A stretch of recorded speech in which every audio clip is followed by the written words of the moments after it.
Hi అండి అందరికీ. గోంగూర చెట్టుకి ఈ విధంగా కాయలైతే కాసాయి. వీటిని పూలని కూడా అంటారండి. వీటితో చట్నీ ఎలా చేద్దాం ఇప్పుడైతే చూద్దాము. ఇంకా మా చెట్టుకైతే ఈ కాయలైతే కోసేసామండి.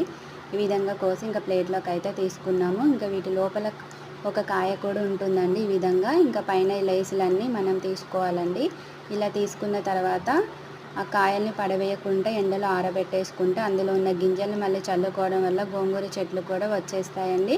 అలాగే వీటన్నిటిని వాటర్లో వేసి కడిగి పెట్టుకోవాలి. అలాగే ఎండుమిర్చి, కొన్ని ధనియాలు, కొంచెం జీలకర్ర కూడా వేసేసి ఇంకా మంచిగా వేయించుకోవాలండి. ఈ విధంగా వేయించుకున్న తర్వాత మనం కడిగి పెట్టుకునే పూలన్నిటిని ఇంకా ఆయిల్ అయితే వేసుకోవాలి. అలాగే ఒక టమాటాను కూడా కట్ చేసుకొని ఇంక ఇందులో వేసేసుకొని కొంచెం చింతపండు కూడా వేసుకొని మొత్తాన్ని అయితే మంచిగా ఫ్రై చేసుకోవాలండి. అలాగే మనం వేయించి పెట్టుకునే ఎండుమిర్చిలో కొంచెం ఎల్లిపాయలు అలాగే సాల్ట్ వేసేసి ఇంకా చట్నీ ఈ విధంగా పట్టుకున్న తర్వాత ఇంకా తాలింపు వేసుకోవాలి. అలాగే కొన్ని ఉల్లిగడ్డలు వేసుకొని కలుపుకుంటే చాలా అంటే చాలా టేస్టీగా ఉంటుంది.